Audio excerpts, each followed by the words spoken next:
seu cérebro tem dois modos que você precisa conhecer. Ao piloto automático. Você dirige para o trabalho e chega lá e diz: "Ah, mas quem estava dirigindo o carro? Oh, meu Deus, eu não me lembro de dirigir o carro." Bem, você dirigiu, Luiz, você dirigiu o carro. Você estava no modo do seu cérebro que é chamado de piloto automático. O que é piloto automático? É a parte interna de seu cérebro. Você ouvirá neurocientistas e psicólogos falarem sobre os gânglios basais. É muito importante entender que existe uma parte do seu cérebro onde todo o seu trabalho é basicamente administrar os seus hábitos. Hábitos, grande palavra fantasia que significa algo muito simples. Comportamentos que você repete sem pensar nisso. Quando você veste suas calças pela manhã, eu garanto que ou você põe sua perna esquerda primeiro ou a direita. E agora você tem que parar e pensar qual delas é. Mas não quando você veste suas calças, porque esse comportamento é o que os pesquisadores chamam de loop de hábito. É codificado como um sistema de circuito fechado aqui mesmo. Agora, o problema para a maioria de nós é que na metade do dia, estamos em piloto automático. E isto não é minha suposição, é o que dizem cientistas e pesquisadores que estudam hábitos e psicologia. Pela metade do dia, você está basicamente desconectado e está em piloto automático. E quando você está offline e em piloto automático, qualquer padrão de comportamento que você repetir pode assumir. E adivinhe que padrões de comportamento nós repetimos? Padrões de pensamento. Portanto, a dúvida, a preocupação, a procrastinação, o excesso de pensamento, a paralisia por análise, o medo, tudo isso são padrões de pensamento que são hábitos. Uma das coisas mais importantes que eu quero que as pessoas entendam é que, na verdade, você não é uma pessoa preocupada, mas tem um hábito de se preocupar. Grande diferença. Você não é um procrastinador, você tem um hábito de procrastinar. Grande diferença. Quando você entende que qualquer padrão de comportamento, seja ele um padrão de pensamento, como duvidar de si mesmo o tempo todo, ou ficar preso lá em cima, fazendo tudo que não pode começar, ou se é um padrão de comportamento como beber demais, ou gritar com seus filhos, ou microgerenciar sua equipe. Cada um desses padrões de comportamento e de pensamento pode ser interrompido e substituído usando a ciência. Vamos falar sobre a segunda parte do cérebro, o impulso. Isto é o que você quer. Este é o seu córtex pré-frontal. O impulso é a forma como você está no comando de seus pensamentos. Concorda? É onde você está totalmente desperto, está presente e está conduzindo seus pensamentos e ações. Quando você está fazendo isso, seu córtex pré-frontal está ativo. O córtex pré-frontal é a parte do seu cérebro que você precisa para aprender um novo comportamento, para fazer algo difícil, para fazer algo incerto, para fazer pensamento estratégico. Deixa eu te dar um exemplo. Eu sou destra. Se eu tentasse escrever com minha mão esquerda e Lois amarrasse minha mão atrás das costas e me obrigasse a fazer isso, eu poderia fazer isso. Pareceria que eu estava cavalgando com meu pé. E se viesse até mim e dissesse: "Ei, Mel, você quer um pouco deste café?" Eu diria: "Lois, estou tentando me concentrar." Meu córtex pré-frontal estaria em chamas, porque está atirando em todos os cilindros para comunicar à minha mão um novo comportamento. Então, o bom disso é que você pode usar um truque simples. Um momento em que você se sente vacilante, em que Lois está falando com você sobre ter que sair da sua zona de conforto, e você tem que se apoiar em sua paixão, assumindo realmente alguns riscos, e você tem que sentir o medo, e tem que fazê-lo de qualquer forma. Este é o momento em que você acabou de acordar, e agora você tem que tomar uma decisão. Você vai voltar aos hábitos ou vai acordar seu córtex pré-frontal e seguir em frente, concentrar-se e fazer algo novo? Então, o trabalho que venho fazendo de que tenho falado é sobre a regra dos 5 segundos, que é um truque que inventei por engano, que ajuda você a mudar manualmente. E não estou brincando, seu cérebro. Ele desliga e interrompe a parte do cérebro que é onde todos os seus hábitos e padrões de comportamento são codificados, e desperta o seu córtex pré-frontal, o que em 5 segundos permite que o seu cérebro ajude-o a mudar. Então, de qualquer forma, eu tenho falado sem parar, porque você falou sobre como seus padrões podem ser destrutivos e ninguém nos ensina como evitar isso. Isso é verdade. E o que eu quero que todos tirem desta conversa entre nós é que você não pode controlar como se sente. Não pode controlar o que desencadeia e o fato que você pode acordar com raiva, você pode acordar com dúvidas, pode ter ansiedade preenchendo seu corpo, mas pode sempre controlar o que pensa e como se comporta.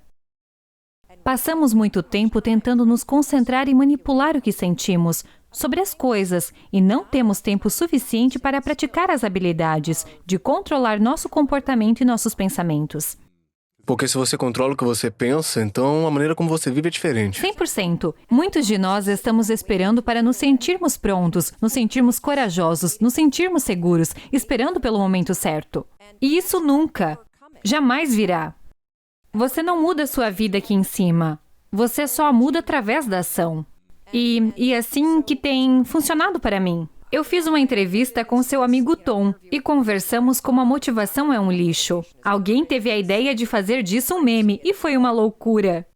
E o que eu estava tentando dizer é que a motivação é ótima. Se você se sente motivado, mas é um lixo e é uma aposta perdida se você espera que ela venha. Porque seu corpo não é projetado dessa maneira e seu cérebro também não. Portanto, quero que todos entendam que, antes de tudo, você não pode controlar as coisas que são acionadas e o fato que vai sentir medo, dúvida e incerteza. Você pode sempre interromper esse sentimento e assumir o controle e mudar o que você está pensando e a maneira como você se comporta. E assim, quanto maior o sonho, mais medo você tem. Totalmente. Mesmo que você sinta que você venceu o medo ou algo para crescer, você tem que assumir algum novo desafio, vai ter uma nova incerteza, vai ter algum estresse, alguma preocupação, algo que faça você repensar o seu ego, alguma crise de identidade, então... Sim. Sempre vai ter esse tipo de medo que surge. Sempre. Sempre mais. Então quando você masterizou isso, o medo desapareceu? Eu? Sim. Não, o medo continua vindo, mas eu tenho 100% de controle sobre o que eu penso e faço. Uma das coisas que é importante para mim colocar na mesa é o seguinte. Muitas vezes as pessoas estão olhando para onde você está agora, na televisão, ou eles verão TED Talk, ou talvez você esteja em um público de 20 mil pessoas na American Airlines Center, em um palco, e eles provavelmente dirão, uau, aquela garota tem uma segurança e confiança tremenda, eu a odeio. Mas, na realidade, não é nada disso. Quando eu tinha 19 anos, comecei a ter terríveis ataques de pânico. E eles eram tão ruins que eu tomei medicamentos. E fazer isso foi uma dádiva de Deus para mim. Tomei Zoloft por 2 décadas. Quando tive nossa primeira filha, que agora tem 17 anos, a depressão pós-parto era tão grave que me deram Ativan, o que o transforma em um zumbi. Eu não podia nem mesmo ficar sozinha com ela. Então, em termos de dúvida e de como podemos nos torturar com nossos pensamentos, cara, eu vivi esse pesadelo. E quando comecei a usar a regra dos 5 segundos, da qual vamos falar, tudo na minha vida mudou. Porque quando as pessoas aprendem a regra pela primeira vez, o que você vai começar a fazer é começar a usar a regra para se esforçar, para fazer coisas que são irritantes para você. Você vai se esforçar para chegar a tempo, para trabalhar em seu plano de negócios, para fazer telefonemas assustadores, para ir à academia, se esforçar para falar mais no trabalho, se esforçar para parar de beber. Comportamento e mais comportamento. E então você vai começar a usá-lo para mudar os padrões de pensamento, que são autossabotadores. Então, eu há 4 anos me perguntei quando comecei a me ver passar a enfrentar a falência. Para construir uma figura de mais de 8 dígitos. E eu, o que me aconteceu foi que comecei a dizer, ok, este é um pequeno truque. Muito legal para trazer à tona seu lado mais poderoso. Mas posso usar isso realmente para me curar da ansiedade? E a resposta é sim, você pode. E há 4 anos, eu saí do Zoloft e comecei a usar a regra dos 5 segundos, que vou explicar imediatamente, para interromper os padrões de preocupação e de dúvida pessoal. A propósito, a ansiedade nada mais é do que o hábito de preocupação fora de controle. Os sentimentos do corpo desencadeiam um hábito de preocupação obsessiva, que se transforma em ansiedade e depois se transforma em pânico. Comecei a usar a regra dos 5 segundos para interromper meus pensamentos sempre que senti esse tipo de preocupação se infiltrando. O córtex pré-frontal acorda quando você o usa. Sua mente está pronta para assumir um pensamento totalmente diferente. É uma estratégia diferente de tentar mudar o canal do que você está pensando, porque você está realmente inserindo o passo do qual ninguém fala, que é mudar as engrenagens de sua mente, para que ela possa realmente assumir e criar o pensamento. Sim. Interessante. Sim. Vamos para a regra. Mas antes, quando você descobriu a regra dos 5 segundos? Bem, em 2009. Foi a primeira vez que você tentou, descobriu? Oh, foi um show de horror, absolutamente. Ok. Sim. Estamos em 2009. Eu estava desempregada. Me sentia Você sem péssima. emprego como? Bem, Você tem muito carisma, muita paixão. sim, você vê as coisas dessa maneira porque tudo está funcionando agora. Eu não sou assim quando as coisas não funcionam. Pergunte ao meu marido de 22 anos atrás. Bem, o que aconteceu é que eu tinha tido todas essas mudanças de carreira e entrei no negócio da mídia, novamente por engano. Eu tinha um negócio de coach e a revista Inc. estava escrevendo um artigo sobre coaches e eu era destaque nela. E a CNBC me ligou. Entendi. Isso me levou a fazer algumas coisas com a CNBC e eu passei um ano treinando pessoas e depois fazendo algumas coisas para a CNBC. E então a Fox me ligou. E eles estavam interessados em me ter como apresentadora de um programa de TV. Eu sou do norte de Muskingum, Michigan. E estava no ramo de mídia. Foi a Fox em Los diferente, Angeles. A coisa mais próxima de uma celebridade que tinha visto era o Muskingum Lumberjacks, a equipe da fazenda, Certo. dos Pittsburgh Penguins. Essa equipe o que quer que tenha Sim, sido? meu pai era médico de família para a equipe de hóquei de lá.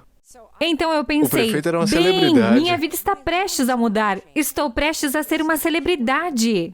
Uau! Isso é incrível!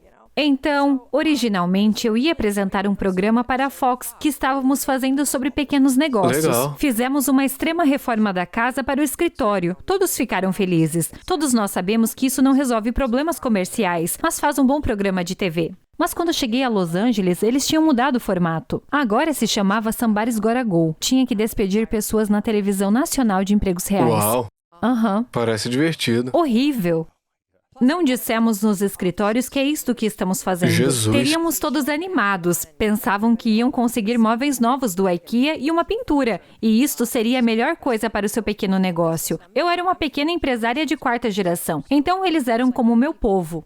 Cresci em uma mesa de cozinha com agricultores. Minha mãe tinha uma loja de varejo e meus outros avós eram padeiros. E assim, quando se tratava do coração e da alma, o que era tão importante quando você estava lançando o seu próprio negócio? Para mim, era de partir o coração. Eu apareci no primeiro ato e expulsei o proprietário da empresa, que naturalmente se assustou, e os funcionários também. Ato 2. Anunciamos que alguém seria demitido, e essa foi a má notícia. A boa notícia era que eu não ia escolhê-lo. Nós íamos fazer com que votassem em Meu alguém para ser Deus, sobrevivente isso no é uma escritório. droga. Então, quando soube de tudo isso, tive um ataque de pânico, apesar de estar tomando Zoloft. Liguei para o cara que me conseguiu o emprego e disse: "Você tem que me livrar disto. Esta é a pior coisa que já me aconteceu." Então, com o que é que o ser humano sofre? Basta verificar com qualquer ser humano que esteja sofrendo. Eles estão sofrendo com o que aconteceu 5, 10 anos atrás, ou já estão sofrendo com o que pode acontecer depois de amanhã. Portanto, essencialmente, eles estão sofrendo pela sua memória e sua imaginação, raramente pela vida.